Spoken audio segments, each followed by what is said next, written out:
memoir by former D.C. police officer Michael Fanone details a secretly recorded meeting with lawmakers in the months after the January 6th insurrection. Fanone suffered multiple life-threatening injuries defending the U.S. Capitol that day.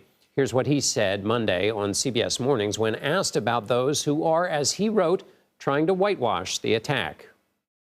It's not misleading, it's a lie. If two people hugged it out on the west front of the Capitol while hundreds of officers are getting their, behinds beaten, is that an honest description of what happened that day? Right. And obviously, if we don't hold these people accountable, we're going to see this type of violence again. For more on this, let's bring in Toluse Olorunnipa and Scott MacFarlane. Toluse is the White House bureau chief for The Washington Post, and Scott is the CBS News congressional correspondent. Scott, one of the recorded conversations is with Officer Fanone with the minority leader, Kevin McCarthy. Tell us about that conversation. Yeah, this surreptitious recording, a copy of which was obtained by CBS News, is a conversation largely between Officer Fanone and Congressman McCarthy. And you can hear the argument and the persuasion Fanone is attempting on McCarthy to argue not only is democracy at risk moving forward because of the response to January 6th, but that there's been a politicization of January 6th, that it's become politicized, and that both sides can't seem to come to an agreement about what January 6th was. In Officer Fanone's words in the book, and as you hear in the audio clips, it was a violent, vicious attack, which injured him. He later had a heart attack and traumatic brain injury. He was tased, he was beaten, he was jeered by the crowd, some of whom said kill him with his own gun to Fanone. What Fanone was trying to argue to Congressman McCarthy was that there was a need for an independent commission to investigate January 6th to get to the bottom of it and prevent it from recurring. Of course, Congressman McCarthy would not only vote against or have his members vote against that independent commission, his members also voted against the congressional January 6th committee, the compromise idea that came later.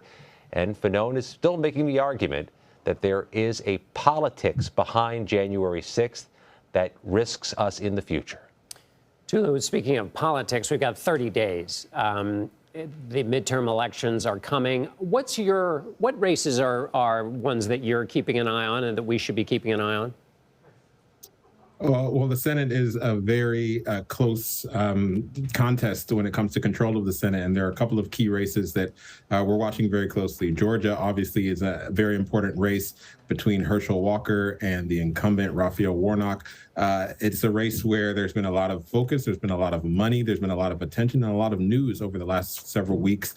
And that's a race that seems to be pretty close. Arizona is another race that's also close. There was an interesting debate there between Mark Kelly, the incumbent there, and Blake Masters, the Trump-endorsed challenger. It does seem like the Democrats have the edge in that race, but that's another race I'm watching closely. And Nevada is another race that is a very important race for Democrats in trying to keep control of Congress. They are fighting off these challengers. A number of different incumbents are fighting off challengers and trying to hold on to their very thin, razor-thin majority. And so Georgia and Nevada especially are places where Republicans think that they can take over, they can win, and if they win those two races, they're in prime position to take control of the Senate. The House seems to be much less of a tight race in terms of control of the House. It does seem like Democrats face much more of an uphill battle to keep control of the House. But when it comes to the Senate, they're fighting hard and they're trying to maintain that control because we know that the Senate is going to be key if President Biden is going to appoint any more Supreme Court justices or judges at lower levels of the court. And so they're fighting hard to maintain that control. But it's going to really come down to the wire to see who ends up controlling both the House and the Senate next year. And Scott, of course, if the House is in Republican control, the January 6th committee, or the committee investigating the events of January 6th, will disappear. There's one more hearing that's coming up this week. What do we know, if anything, about what we're going to hear on Thursday? Well, we know a few things, but to be clear, the committee, unlike its past practice, has not put out a witness list or announced a theme or a trajectory for this Thursday midday hearing. We know it could be the final public investigative hearing, certainly the final one before the election.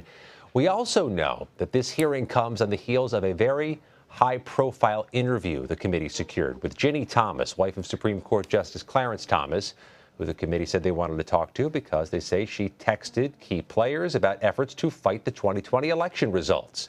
One of the committee members tells CBS News there was not a videotape recording that interview with Ms. Thomas, so we won't see those clips of the interview at this hearing midday Thursday. One other note, John, of things we know, as there's still a lot of mystery shrouding this hearing.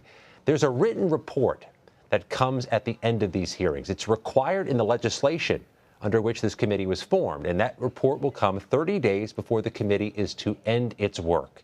Assuming the committee wants to use every day of this Congress to conclude its investigation, that means that report will be issued the week after Thanksgiving. And the committee's been pretty emphatic, John. They say, wait for the report. Read the report. That'll be the most thorough recitation of its findings. Tula, I'm going to ask you one more question before we lose you. Traditionally in nationalized elections, which we have now, a member of a president's party cannot get out from underneath the fortunes of that president, for good or ill. But in some of our polling, there is evidence that while President Biden's approval ratings are not very good, and while people don't think the economy is very good, there are Democrats who are nevertheless able to perform better than that national environment would suggest. What's your sense of that, and how does the White House see it? Yeah, these are fascinating numbers that we're seeing. Obviously, if you have a president whose polling is around the low 40s, you would expect that members of Congress would suffer. They would have pretty poor races. But instead, we're seeing a number of these Democrats who are in the same party as the president, who typically would be syncing with him, starting to poll much stronger than he is and starting to pull away from him. Now, obviously, the White House would be happy as long as, Democrats can maintain control of either house of Congress. You've heard the president say, I'll campaign for you or against you, whatever helps. But at the same time, they are wondering why, the president's approval rating seems to be much lower than some of these members of Congress. They've obviously worked together. They've passed legislation together. The president is campaigning on the very same legislation that members of Congress have. But there are some issues when it comes to things like the withdrawal from Afghanistan and things that were specifically under the purview of the commander in chief, where he's suffered, and we've seen his approval ratings go down, where some of the members of Congress have not suffered from the backlash from some of those things.